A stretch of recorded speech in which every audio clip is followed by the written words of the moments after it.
Welcome to 45 minutes that you'll never get back with John and Sean. And I know what you might be thinking. Wasn't it 90? But who really has 90 minutes anymore?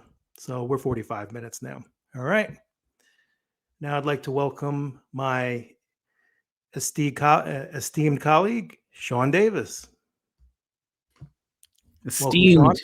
2 weeks in a row, I esteemed. know. I was trying to think of a I different can't word. wait for the time you're like, my kind of all right colleague going to be like, what the fuck happened to esteemed?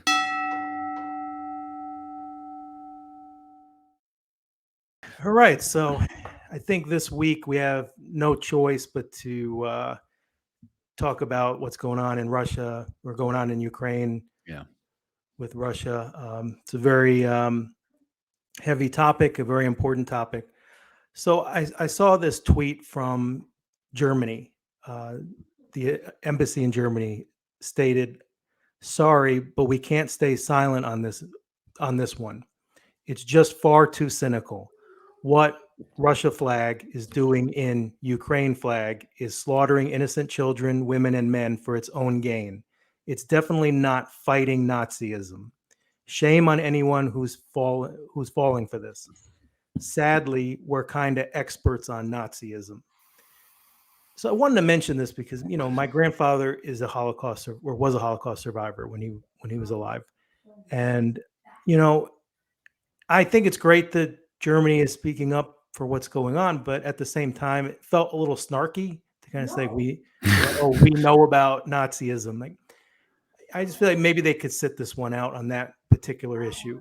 Nothing against what they said, but I thought using Nazism in kind of this like, oh yeah, we know, felt a little weird to me. I mean, the wording there at the end could have been a little more tactful. I can see how,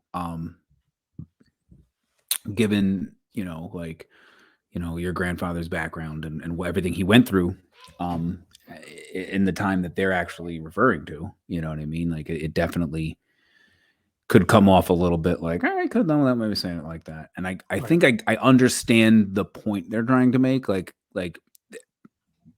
what they're saying they're doing is not what they're doing. And we know that because we know about what they're saying they're doing. But it's still like maybe it could have been a little bit more of a like sensitively handled, you know what I mean? And the whole idea, but because what they're getting at though, with like how fighting Nazism, Zelensky's Jewish. Yeah, that side, I'm glad you brought that up. That is a little bit offensive too on Russia's side, saying they're fighting Nazism. So but who is Russia trying to convince? I mean, I guess it's going on in their media. We're not really seeing what they're they're not people are seeing.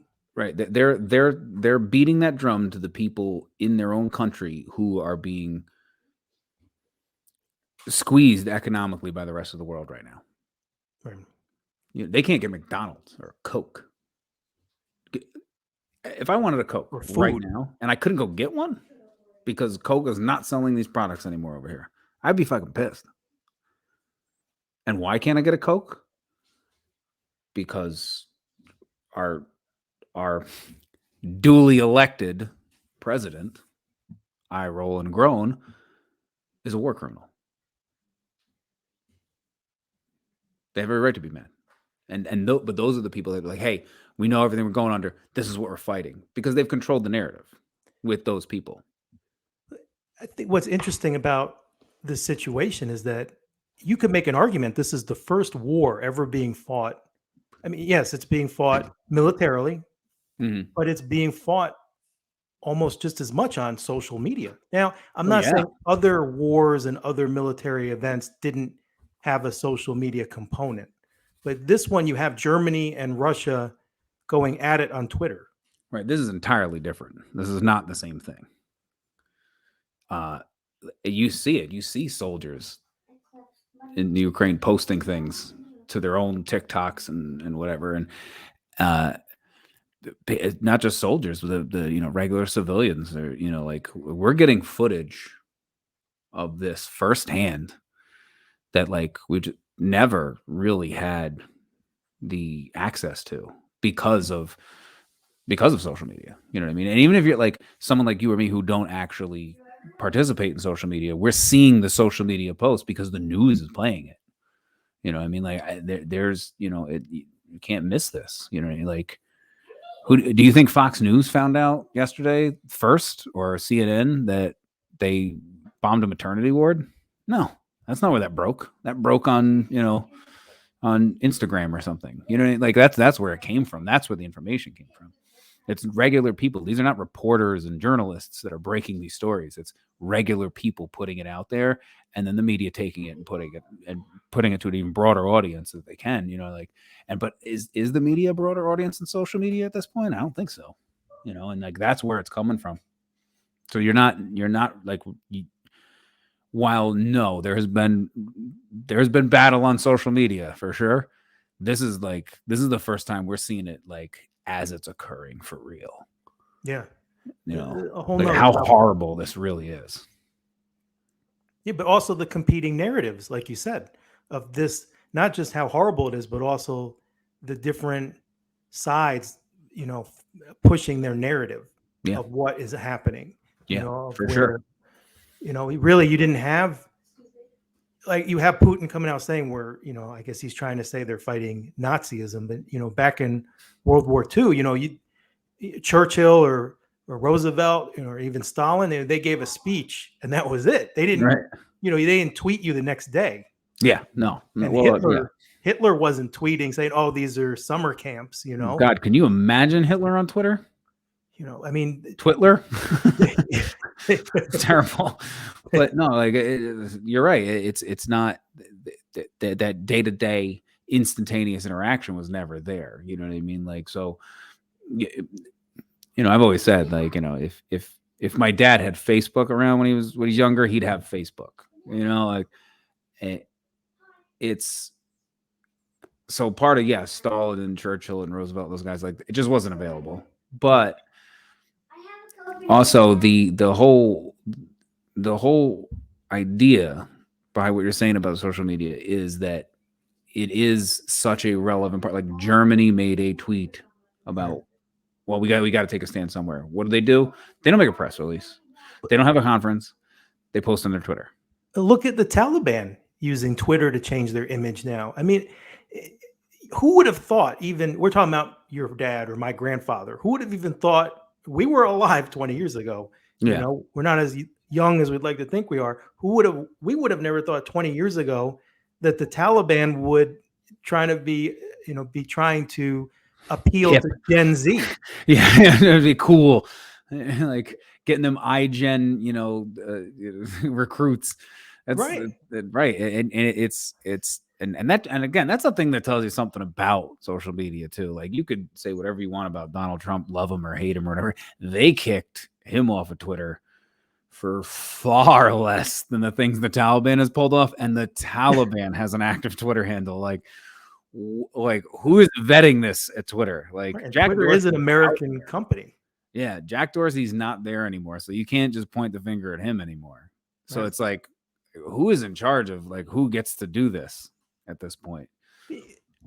I think it gets to the heart of the world we live in right now, where it's all about your words and not your actions. So the actions can be bad, but if you're able to sell it in a way that is palatable to people, you can get away with it. So I did a video about cancel culture that I sent out yesterday.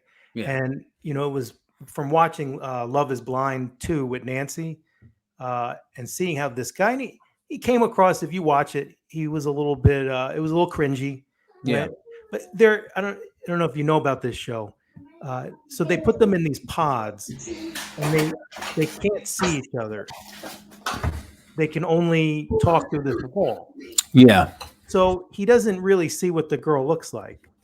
And then when he finally does, he handles it in a really kind of cringy, uncomfortable way. He's saying, "Oh, look at that ass. You're going to be my wife." He's all excited of hooking up with her, and it was uncomfortable. The dude hadn't seen her. So you have to factor in that there had to be some anxiety there. But instead of people taking that into account, they just jump right into, "Oh, how dare you treat women like that?" And all this stuff, right? So then in the Right. finale, he's kind of talking about that looks are a factor in, picking somebody. Well, they have to be.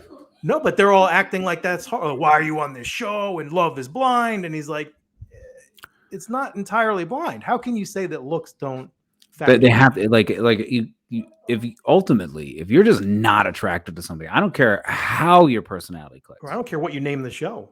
Right. Yeah. If you're not physically attracted to the other person, that's gonna affect that relationship, let's say. You know what I mean? Like, and it won't work. Ultimately, at the end of the day, you have to be attracted to somebody physically. But they're acting to him as if what he's saying is this horrific, thing. And they're all acting. It was in this reunion episode. We're talking about the top show on Netflix, by the way. Yeah. For this week. And, or so Netflix tells us. That top 10 is always like sketchy to me. I'm always like, where's that coming from? Who's doing this? Where are they getting these numbers from? Well, they won't tell you. Oh, it's number 2 in the US. I go, okay, well, is it?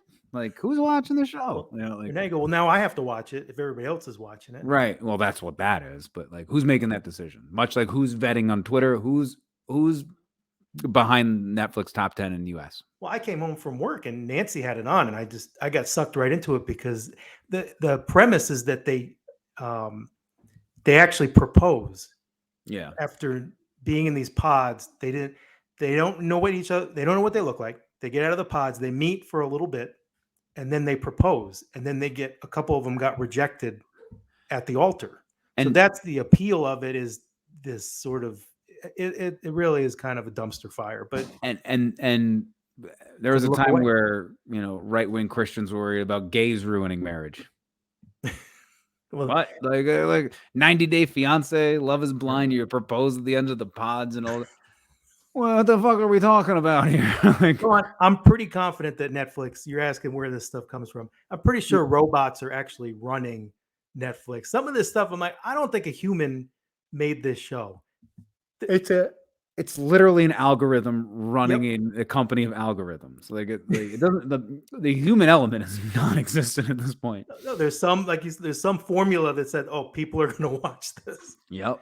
It's almost like you feel like it's like if drugs was like, if you could look at what drugs, like if you could be addicted by a drug by looking at it, that's Netflix. Yeah. Like, if cocaine was a show, that's Netflix. That's Netflix. Yeah. Yeah. Like you're watching it like Squid Game. That's not something I would ever watch.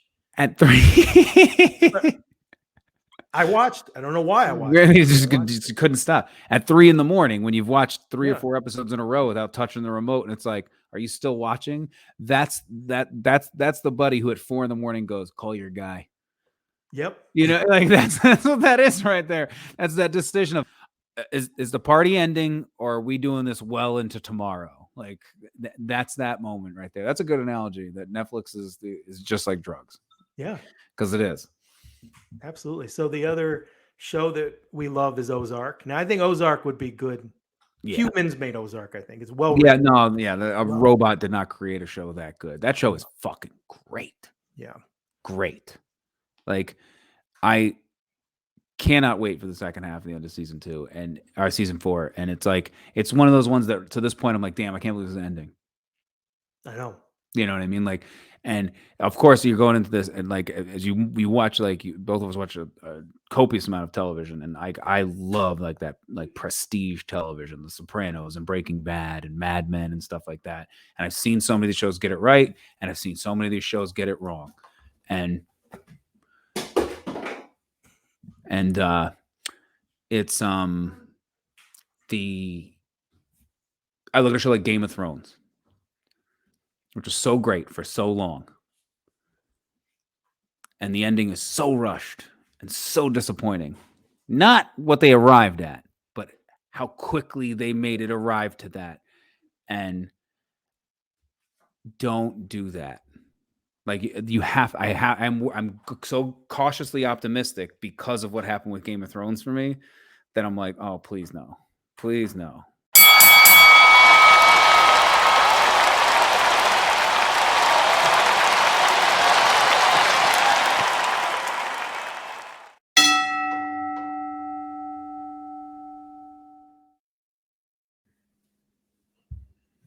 All right, round two. So today we're recording this on Thursday.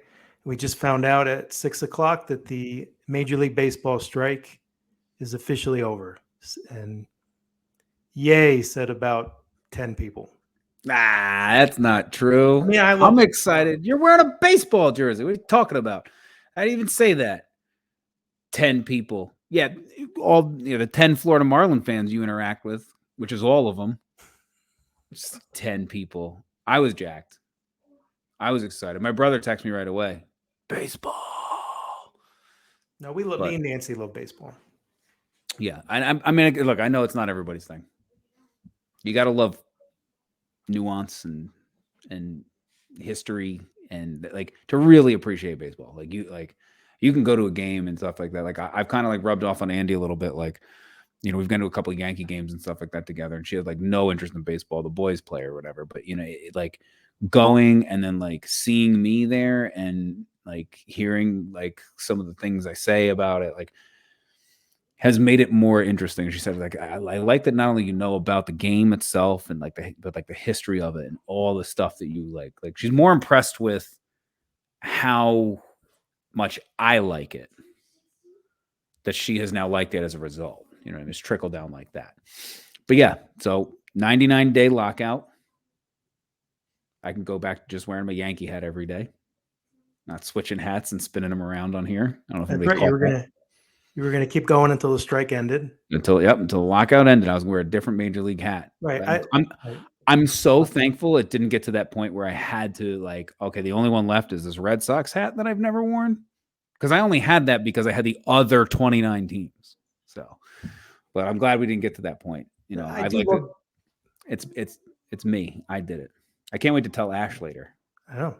Because I don't know if they know. I don't think Ash knows yet. Yeah, we'll have to make sure you tell her. Yeah. We're gonna find out. But I do love baseball. I'm a Marlins season ticket holder. They actually were just doing a event where you could go on the field and hit for prizes or something like that. But I don't love. Come on, no, that's a real thing. Imagine. Could you imagine the Yankees doing something like that? Yankees don't have to do that. No way. I don't belong on the Marlins. I didn't even belong on a little league field. So I was going to say you definitely don't belong on the Marlins field. I don't belong on the Marlins field. No, but if some of the guys on the Marlins don't belong on the Marlins field. Hey, fourth best farm system in America. They will trade all of it away. They will trade all of it away. Like it's what they do. But if I wasn't working, I definitely would have went. Oh, for sure.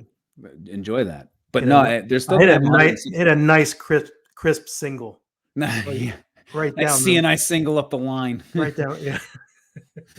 But I don't love what baseball has become with everything being, the two outcome thing with baseball. The three true outcomes and stuff like that. Right. Yeah, they're and there've always been those guys like the Dave Kingmans of the world. Like those guys have existed forever, but they were like those guys where you're like, all right, he's gonna strike out a lot, but he'll walk when he hits home runs.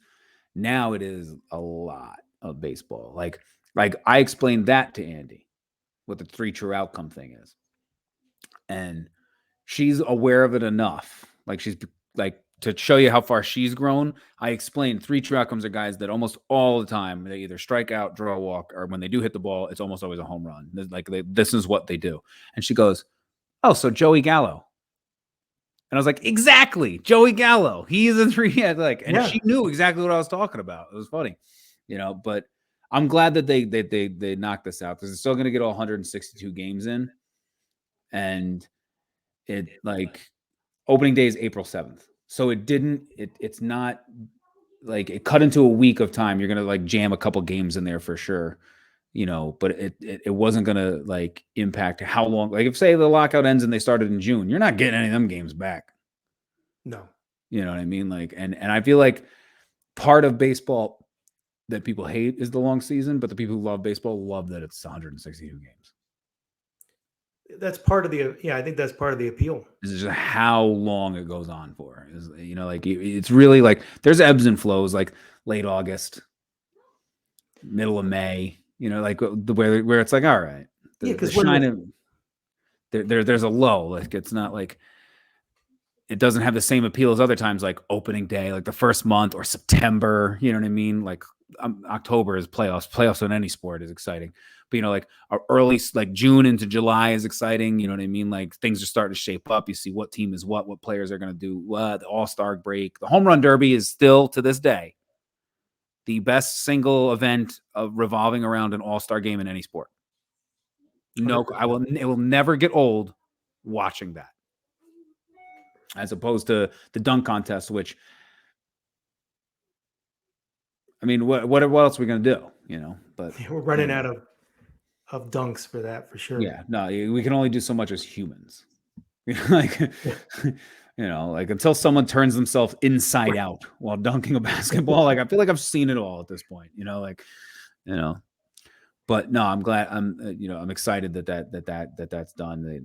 And anybody that gets out here, the things like, especially with baseball being no salary cap, people talking about owners and it's millionaires arguing with billionaires and stuff like that. I always went back to this. My mom would make this point all the time. Like I'm a nurse. I save lives. And I'm not condemning nurses. I live and desire to spend the rest of my life with a woman who's a registered nurse. So I'm not poo-pooing on that industry. However, if I decided today I wanted to be a nurse, I could go make that happen. Hard work, effort, school, everything that goes into it. A lot goes into it, but I can get there. Not everybody is capable of hitting a baseball a quarter of a mile. No. Look at Michael Jordan taking on baseball. Just showed how tough it is. And he did great for if he wasn't Michael Jordan, he would be like, oh, yeah, I played some minor league ball, you know what I mean, did well, but I didn't make it to the majors. But because he was Michael Jordan, who's the greatest basketball player of all time, like, you expected he'd be just great at this, and that he was in his 30s. Yeah, never mind. Right.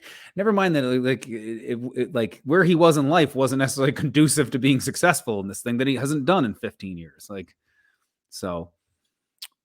Yeah, no, baseball's back. It's gonna happen. It was gonna be a little weird, April rolling around without it. Yeah, even having missed the World Series and the strike, to not have an opening day, like, are we gonna play? That was never a question before. Definitely was weird not having it. And the last thing I was going to add was that baseball, it felt weird when the season was short and the pitchers' records were like, 6-2 or whatever. Yeah. Part of baseball, is seeing those pitchers, go 20-5 or 18-7, or that's part of to the point where wins and losses is a very archaic stat. Because so much more goes into winning and losing a game than just how the pitcher is pitching. Like Steve Carlton won the year he won 28 games one year for a Phillies team that won 52 games. Yeah. You know what I mean? Like if Steve Carlton wasn't pitching, the Phillies are going to fucking lose. And even games where he did pitch, they were so bad that he had like 7 or 8 losses that year. And this is the guy who's runaway Cy Young the year. So but yeah, like I get what you're saying. Like seeing stuff like that just has always been associated with baseball. It's weird to not see it on the strike year, or even the next year. I think the year after the strike, they started a little late, and I think Greg Maddux went like 19-2, and it was just weird to me. Like it was the first time, like in my life, I was like, somebody didn't win 20 games. Yeah, it was strange. But stats are a big part of baseball. But anyway, football. Yeah, football. More importantly, football. Football. We had a couple trades this week. Joey made sure to text me about Russell Wilson. Yeah. Joey Schefter. Yeah. I know he's taking notes. He can't. That's wait. Humongous. We'll just mention him every week. He's just dying to get on air. First of all, when did trading become such a thing in the NFL? Right. Like in our line, like the Herschel Walker trade is what it is. But I feel like that was before, like it was our lifetime, but it was before either one of us would have really known what that was. The only trade that I can really think of where I was like, that's impactful growing up was Marshall Faulk getting traded to the Rams. I can't really think of another one. Guys moved in free agency, the 90s and stuff like that at times. But typically, like the way now it happens all the time, to the point where, like, of the three that really that took place the last like day or two, remove the Wilson one. We'll get to that one. I wasn't like taken aback by Carson Wentz. And even Khalil Mack just getting traded right now. Like it didn't like shock me. I was surprised because the Colts don't really have anything else at all. I mean, you could make an argument that the Seahawks are getting back Drew Lock, 6'4" guy, mobile enough, second rounder. The Colts, at least there's at least a guy that's going to play quarterback in that draft. I don't think he'll end up being their starter, but there is potential. I know Broncos fans don't agree with that, and they don't need to anymore. They've moved on, but so but the Colts have nothing. Are the Colts angling to draft a quarterback? Is that what you're saying? I guess that's what surprised me, is that you're trading Wentz, but you don't really have anything. But look at that team, though. You don't have another plan. Right. Look at that team the last 2 years, though. Brought in Phillip Rivers on the 1 year, see what we can do here. Made the playoffs. Didn't win anything. The Colts, all they had to do was beat Jacksonville that last week, and they were in the playoffs again. And they shit on themselves against the worst team in the league. And they're like, oh, okay, they don't deserve to be there. But that team everywhere else is a playoff team. Right. And now at the one position, the most important position, you have nothing. I mean, if you're the Colts, Sean, who do you draft? Who are you going to sign?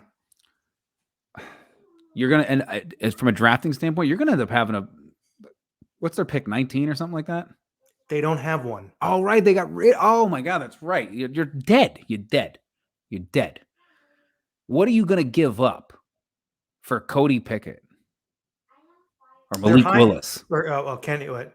Oh, Kenny Pickett. Excuse me. Kenny Pickett, or who I saw play live once and is actually was a really good college quarterback. Or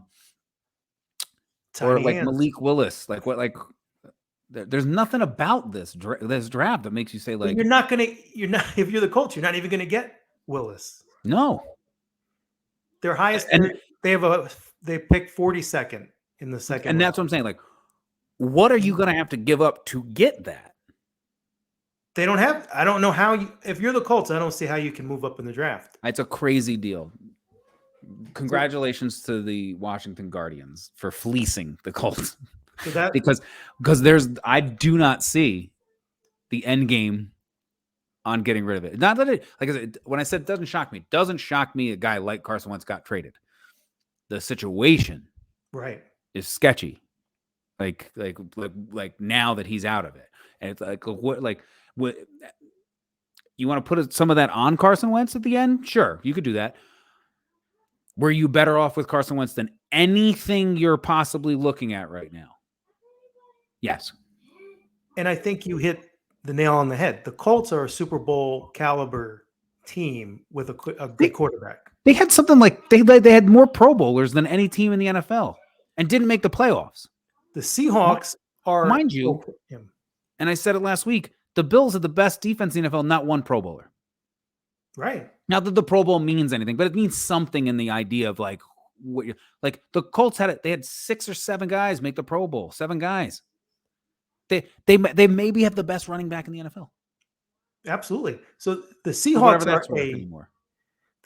are a good team. They didn't make the playoffs, but they had a bunch of injuries. But I think but I think they are a good team. Now they're rebuilding.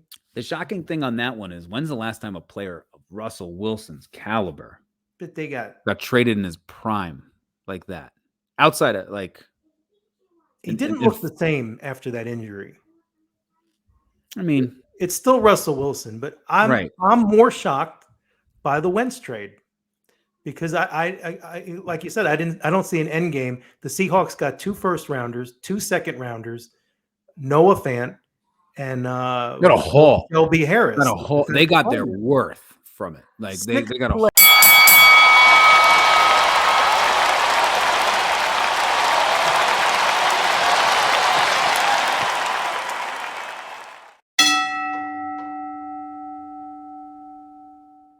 Welcome, Ash. Hi, everyone. How you doing? How you doing today? Pretty good, pretty good. All right. So, here on our show, we're trying to reach out to all different people and, break stereotypes. And, I, I love talking to you before the show that, how you described yourself. So how was it again?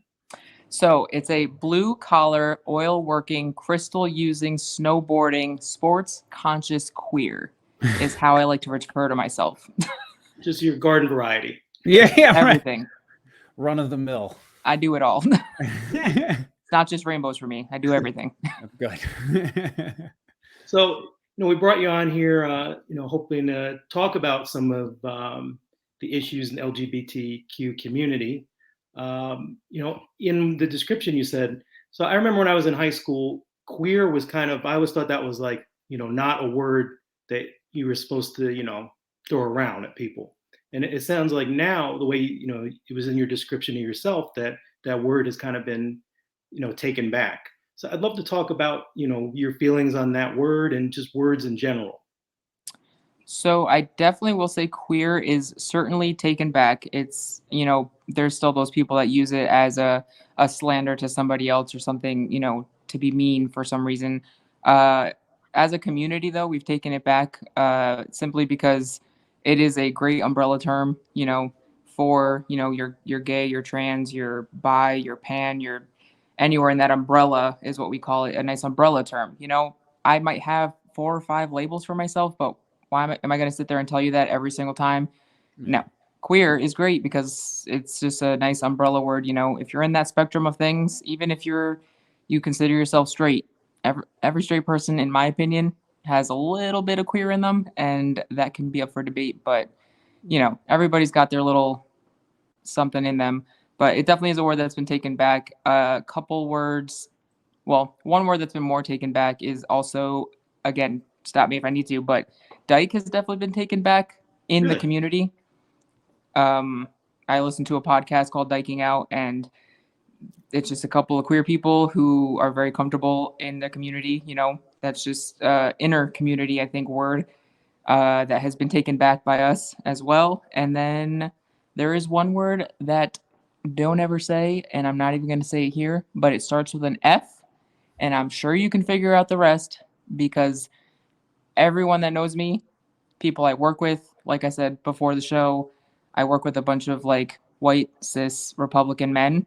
I am the only non-cis man person going on there, and they even know you don't say that word. Not okay. Especially around me. Like if you say it outside, listen, I can't stop you, but if you say it around me, you're gonna get the death glare. So that's definitely not accepted, but not taken back in any way. That's a word that's, I feel like that word and shouldn't be, is our generation's like the evolution of it in our time, like our formative years of our life, is comparable to when they went from a time to where everyone used the N-word to where no one was allowed to use. Like this is not like a forbidden thing.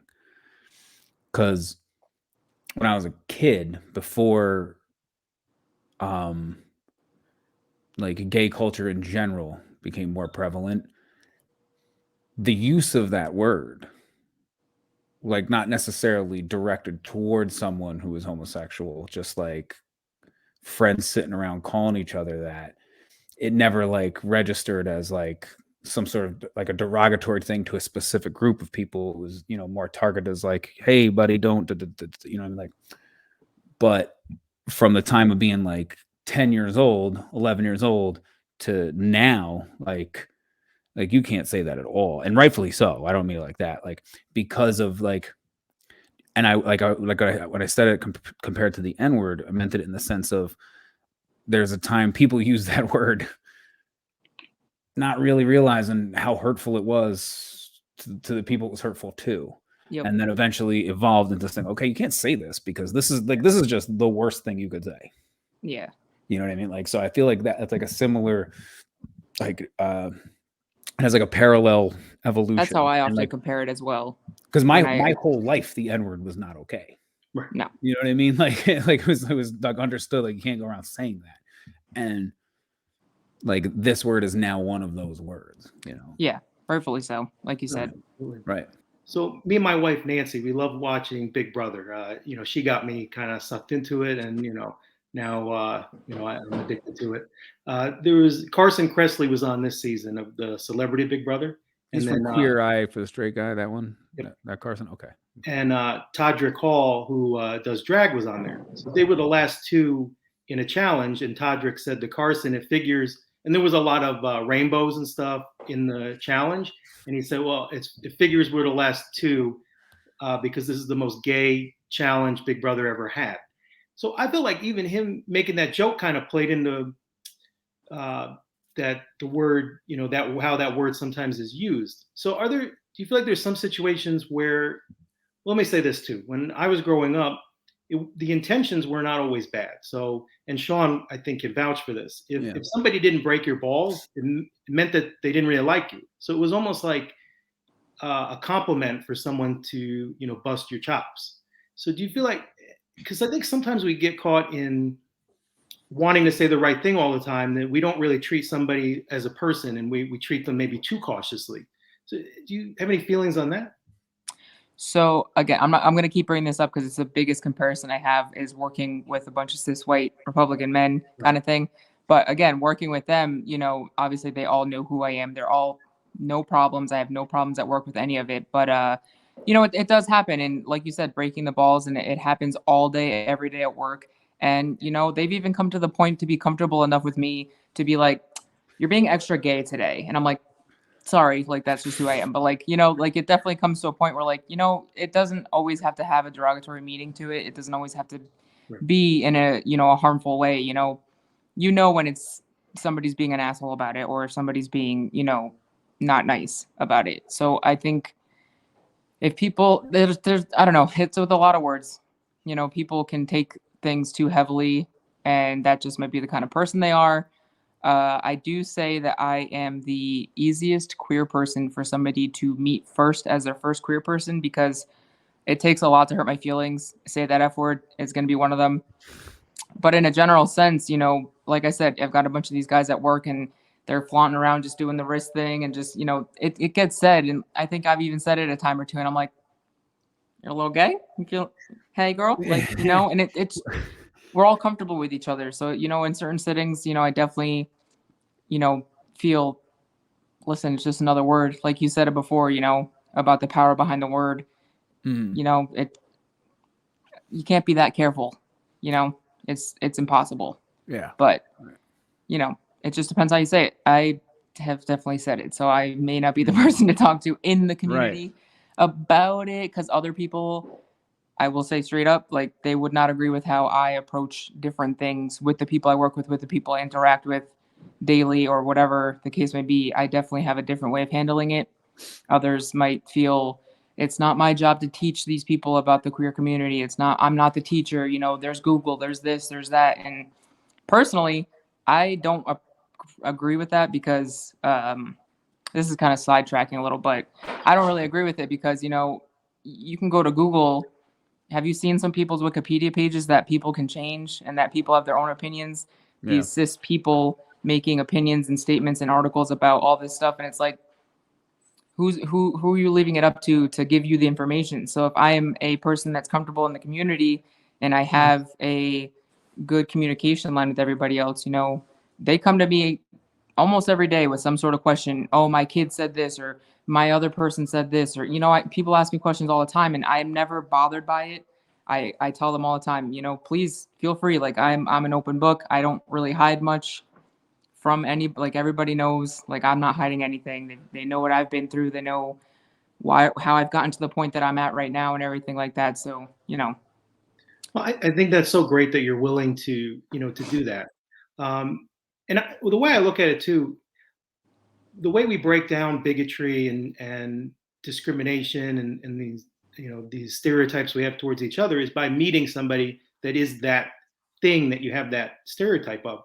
The way I think of it is when you meet somebody of a group that, let's say, you've never known, could be gay, trans, black, Jewish, whatever that group is. once you meet somebody that is that thing, you stop thinking of them as you stop looking at it as Jewish people or trans people, and you just think of Bill or Yeah. Ash. Yeah. What, in your mind, in your opinion, as someone who's gone through this process, like, what is the right way to go about this process? Like, not right, but like the most effective way Yeah. to go through this process. So, like I said before, or one of us said before, the media is so accessible to Mhm. everyone. The moment you're able to pick up a phone, you see the toddlers at the diner with the phone in their hand, watching their little YouTube videos and everything's just so available to people. So again, maybe in the 50s, 40s, 30s, back in that time, nobody really had access to, oh my God, I'm just a freak.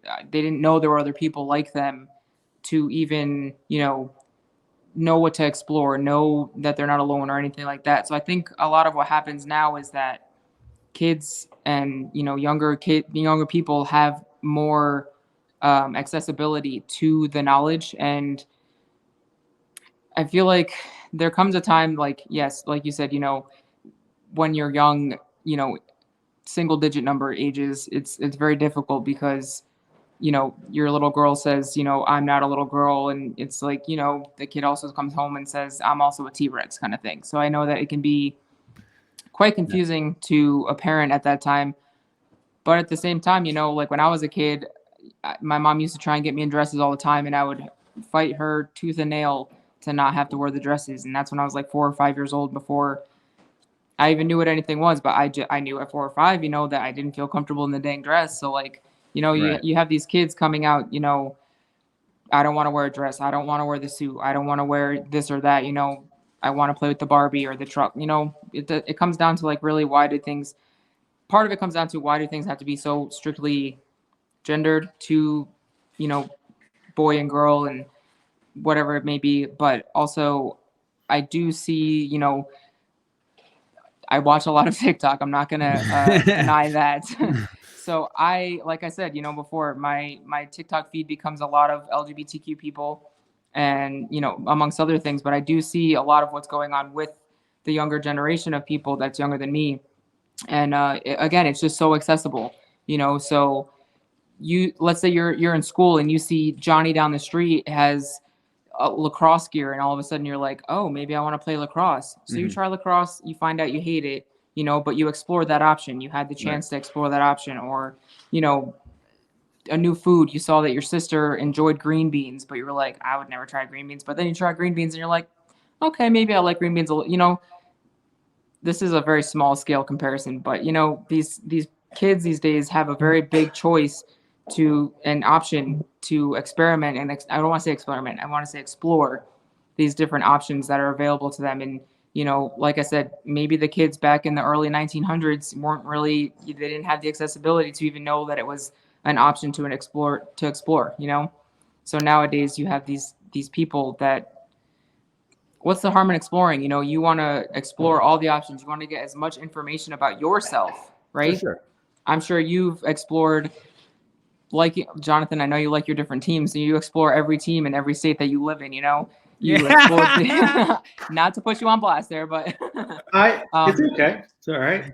Jonathan is always the example. You have to I give. explore these Where's the mute options button? Where's to the find mute? out more information about yourself, because the more information you have about yourself, the better version of yourself that you're going to be for yourself. It's not about, oh, my friend is doing it, so okay. So like, the parents want to throw out, oh, well, if he jumps off the cliff, are you going to jump too?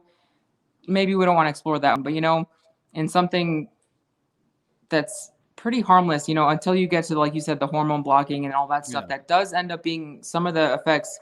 My voice wasn't always this deep, so Right. I had a higher pitched voice. So some things are irreversible in either way that you're going. And that is the, like, that in there is the difference between seeing if you like lacrosse or green beans and this. Like, and that's what I mean. Like, there's no harm in exploring the possibilities. Yeah. But they're, like, in most walks of life, in that, like if you go and you love lacrosse, you hate lacrosse, whatever it is, or like, or the green bean analogy, like, if you like green beans, you'll keep eating green beans and you'll be healthier for it.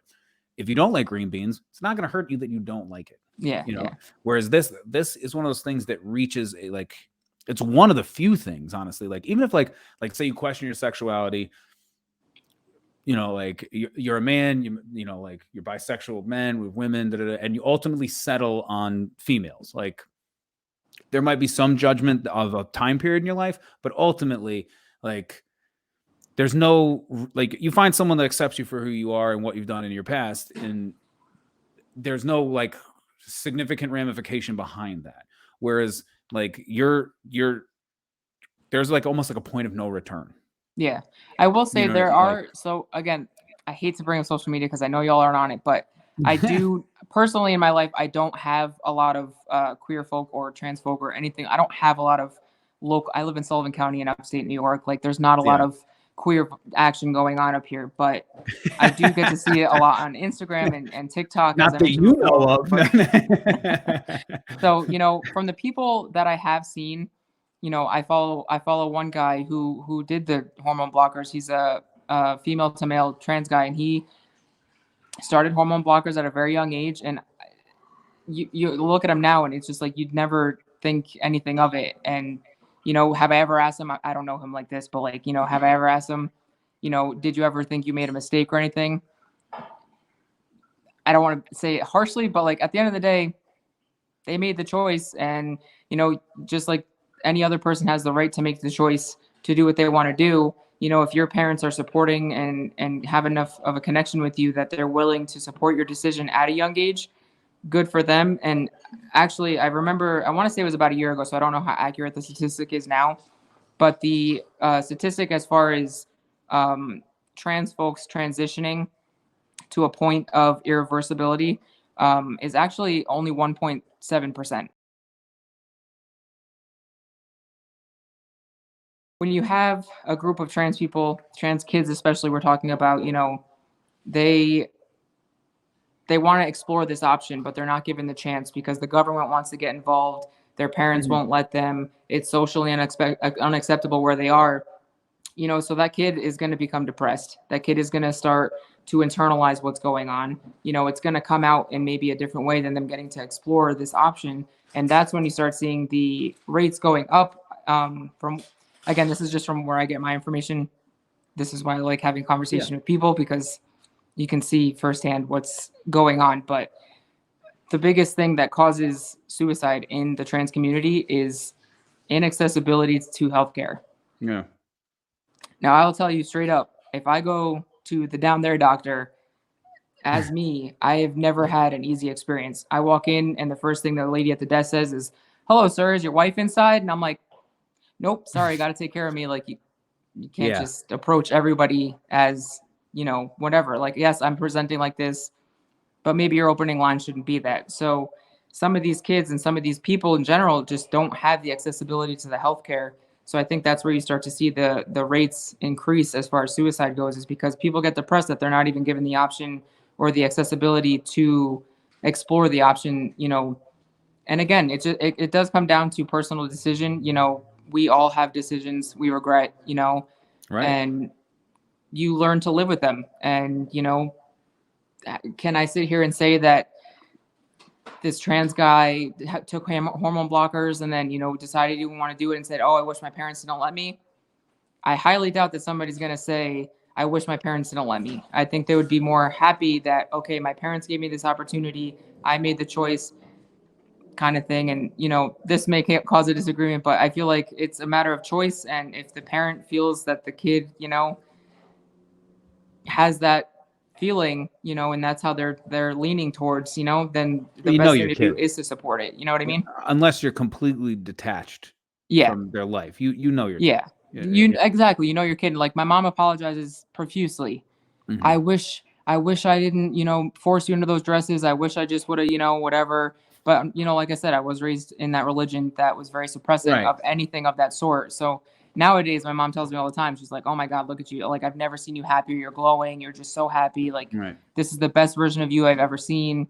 So, you know, yes, I did it a little later in life. I firmly believe that had I had the opportunity to figure it out sooner, I may have made some steps sooner. But like I said, I didn't leave that religion until I was 18, 19. Yeah. So it was late in life. And, Yeah, it was you know, never it wasn't even a possibility. yeah, it wasn't. Come No. on. At what point? And you say like you're like the first queer person you want to meet is me. Yep. At what point misusing the pronoun where you go, this is on purpose? So again, a lot of it comes from work because that's when I deal with the most amount of people. Mhm.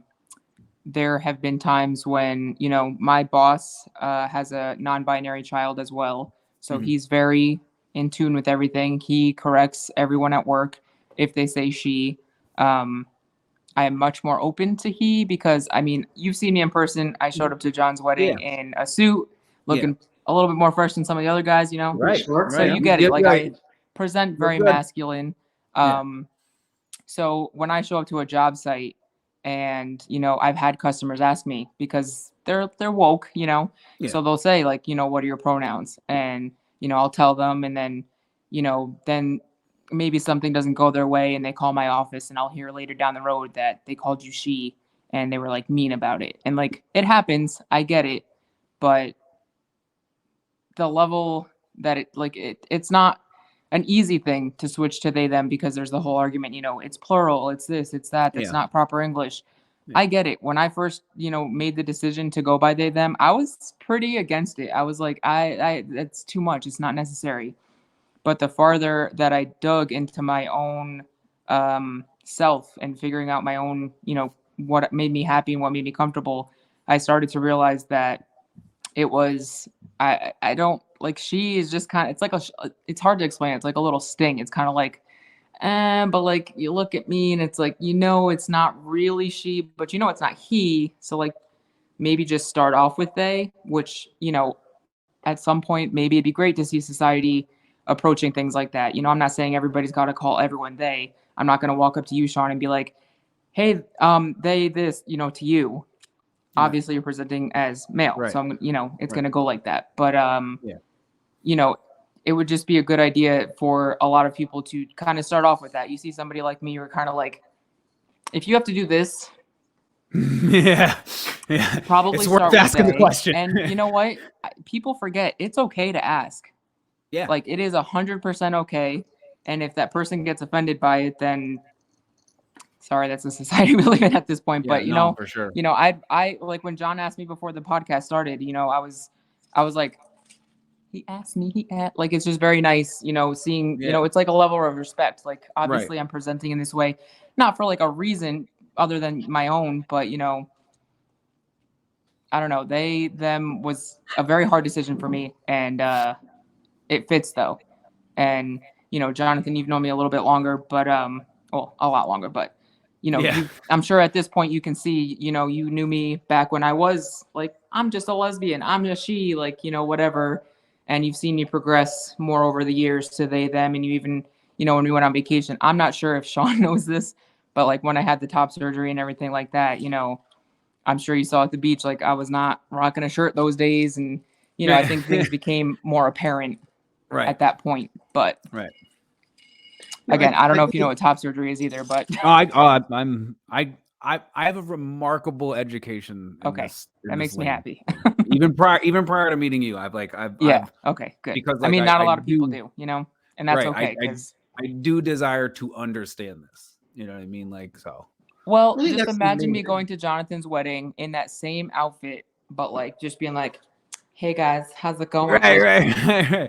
Is it really me? Like now you know me a little bit, you know, like 100%. Like, it just wasn't is it a wasn't good for joke? me. This Yeah, right. dude, Like, or like, and I say that to the guys at work all the time because they're like, "Why would you do that to yourself?" And I was like, could you imagine me in my coveralls, in my Carhartt, in my oil covered everything, like being who I am and have like that, just it wouldn't be fitting, and it's not Yeah. fitting for who I am as myself. Like I Right. just it wasn't comfortable for me. most importantly, like Exactly. So it wasn't like, regardless of how it appears to the eyes of others. You know what I exactly. mean? Like, And honestly, it was a weight off my chest in the most literal way possible. I'll make the joke because I know you're thinking it, I love a Sean. great pun.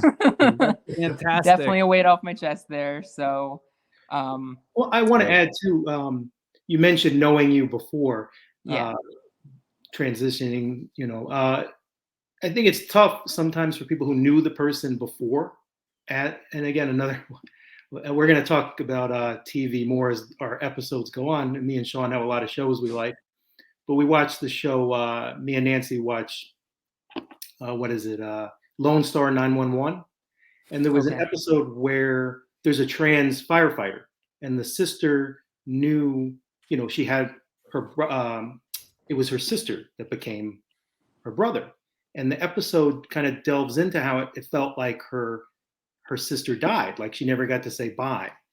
So what may have come across as if, and listen, I'm not saying there's people out there that are just bigots, right? They're not open-minded. Yeah. I think there's some people who, and I'll be honest, I think I kind of fell into that category sometimes where I wasn't trying to be closed-minded, but I didn't fully understand, these things, right? So, and I think in that episode, the brother thinks that the sister isn't accepting him, when really she's just upset that she lost her sister and never got to say bye.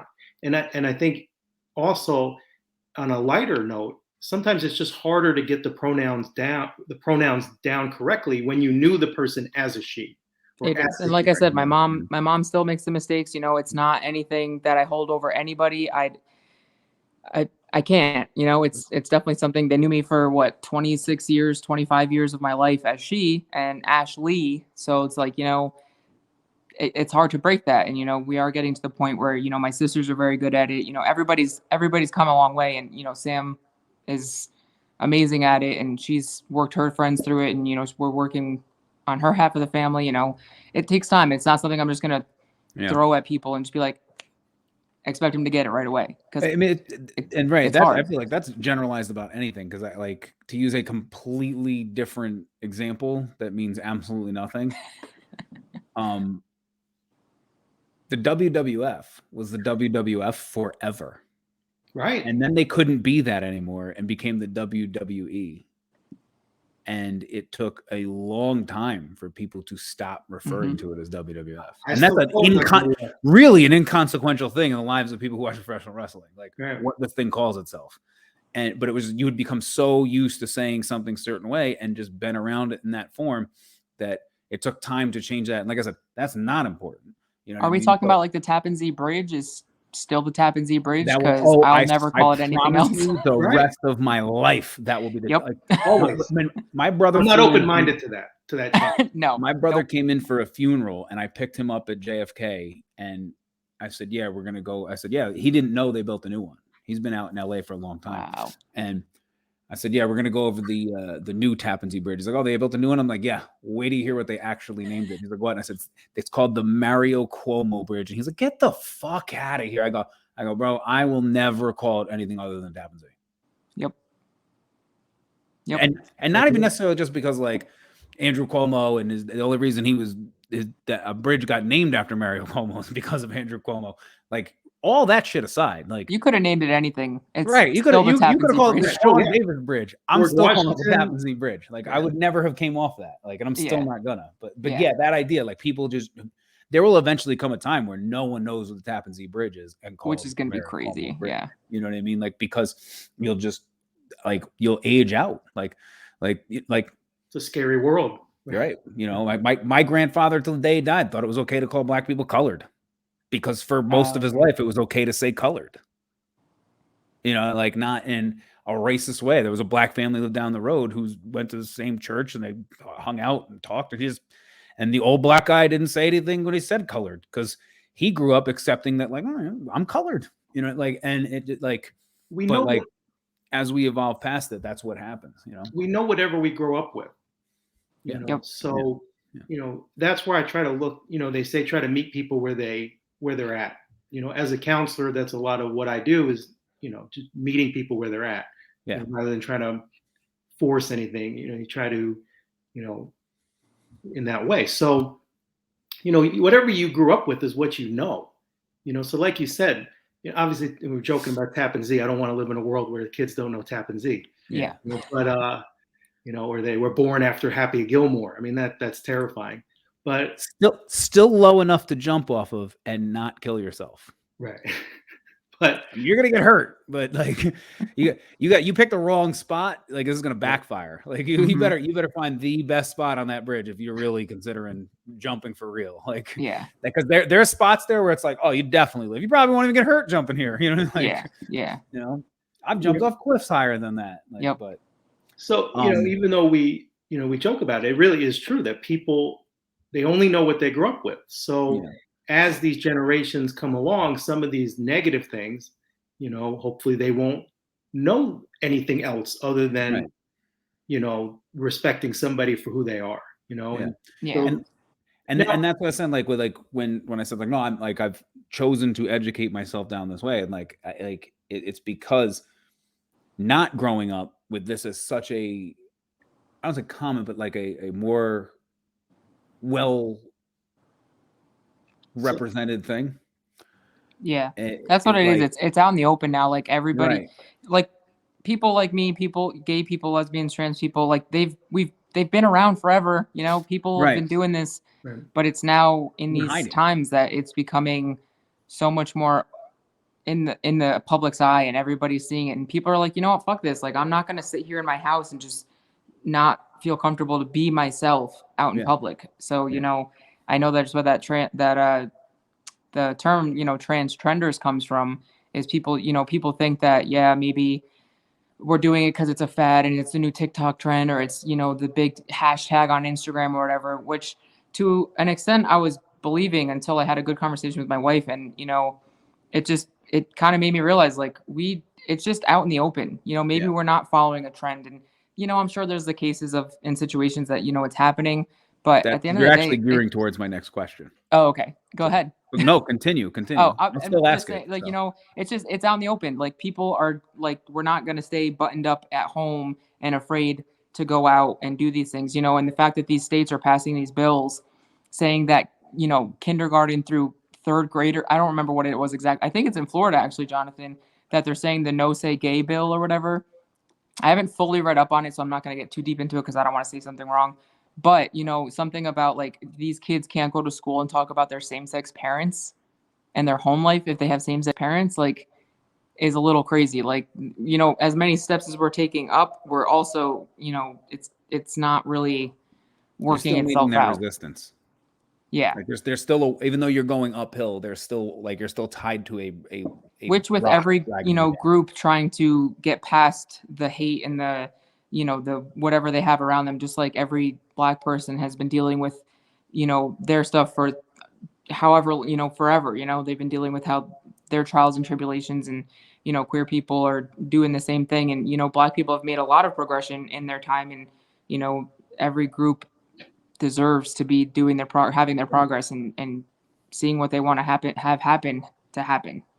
Mm-hmm. For sure. So how old are you, Ash? I am 29, but I'm going to be 30 in April. So how fun. Glad to see that feeling doesn't change no matter what. It doesn't. So did that answer your question, Sean? At what age did you like really say to yourself like, okay, I'm not a female and I want to transition, like ballpark? Yeah, I would say, let's see, around 2017, when I moved to Florida is really when I actually took the time to deep dive into that. And I tried different things. I don't want to say I explored different options that were available to me. And honestly, I don't even know. I think I've talked to Jonathan a bit about this, but I grew up a Jehovah's Witness where nothing, like gay is bad, this is bad. There's Christmas no is option bad. for that. Like, Christmas is bad. Birthdays were beheaded. Gay. There's no nothing. Forget about it, right? So I was very, very, very, very closeted. So I feel like maybe I would have figured things out a little sooner. Yeah. But I think around 2017, 2018 is when I started figuring things out pretty good. Maybe even 2016. I started figuring things out, and then, like I said, I moved to Florida and I started exploring different options, and I testing this thing out and that thing out. Like I went on to testosterone for a few months, and I had, it was okay. It wasn't for me at the time, so I didn't do that for very long. But and then in 2019 I had the top surgery, and things just kind of started falling in place. And having said that, I grew up a Jehovah's Witness. I didn't even know much about the community. I thought there was lesbian and gay. Like that's really all like I had in my head. I knew there were trans people, but I didn't really know that there was like a Kinsey scale, and there was, you know, these different options of feeling comfortable in your skin. And so Sam, fortunately, I'm very lucky to have her because she helped me to open that door and to see that, you know, there's all these different options, and like, all right, so maybe you're not this and maybe you're not that, but maybe you fall kind of in the middle a little bit, and, you know, kind of opened my eyes and introduced me to other people that had the same emotions and feelings, you know, that were similar to mine. And, you know, like I said, it just took a little bit of exploration. And I think currently I'm at a very happy place in my, you know, transition, in my exploration of, you know, who I am. I'm very comfortable. Like, you know, I have a baby on the way. So, you know, people are going to have to understand, like, hey, yeah, you know, you may be assigned female at birth, but, you know, I'm still going to be dad. Like Sam's going to be mom, you know, these different things come up. And, you know, like we were saying before, people are just going to have to accept how things are. And that's how I'm going to feel comfortable. Again, coming up to me and saying, oh, your mom. And I'm like, again, I said it earlier. I'm not saying there's not people that are bigots. There are. But there's a lot of people that are in that middle. And I hope that interviews like this can reach out to those people in the middle, and that we can make informed decisions for our families and our children that respect people, but also feel like people that everyone has a seat at the table, and that not one particular group on any side is making those decisions. And I would say I'm trans political, because people force me to decide between, they say, well, you have to be a Democrat or Republican. I said, well, I don't really feel like either one though. Like you have to pick one. Well, but it's that, and that's what we're going like this. It's that rigidity. It's that rigidity of thinking. There are people that live extremely hard one way and extremely hard the other way, politically, socially, everything. But the overwhelming majority of us work in this in between, operating here. And it's the rigidity from the edges that make it difficult inside here to really understand and grasp things. Because one side is all fucking red and one side is all blue or black or white, whatever contrasting thing you want to, up, down, whatever, wet, dry, pick one.